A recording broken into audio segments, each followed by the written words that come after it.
This is an old cordless drill. Its battery has gone bad. It's an old nickel metal hydride battery, and the voltage appears to be 12. Let's open it up and see what's inside.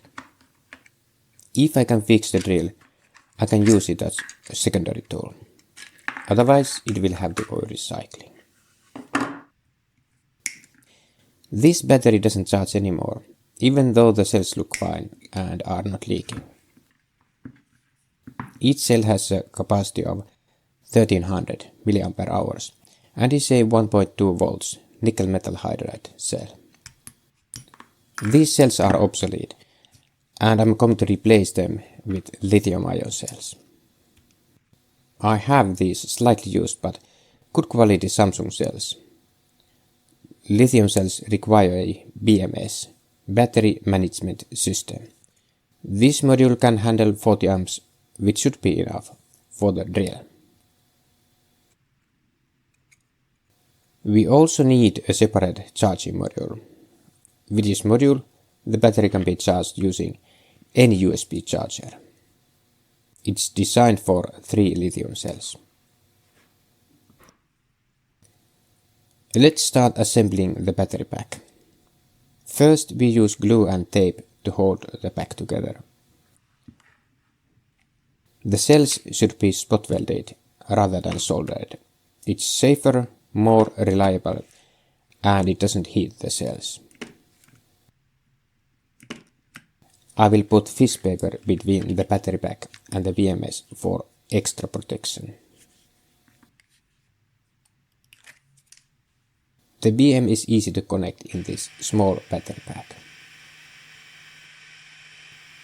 These 3 cells will give 12 volts, the same as the original battery with 10 cells. These 3 lithium cells are more powerful than the original 10 cell pack. The capacity is almost double. It's a good idea to protect the battery terminals with heat-resistant fish paper. I need a hole for the USB charging port. The hole turned out a bit too large, but it still works fine. We need thick wires for the output since they carry a lot of current. I had to print a support piece to fit the battery contacts correctly. Then I needed one more piece. These parts help me to attach the power contacts securely. I could have used glue, but this way I can take the battery apart if I need it. I attached the battery pack with double-sided tape. There's a lot of empty space inside the case, but still this battery is more powerful than the old one. The BMS protects against overload, deep discharge and overcharge. It also balances the cells. At least that's what the Chinese online store claims.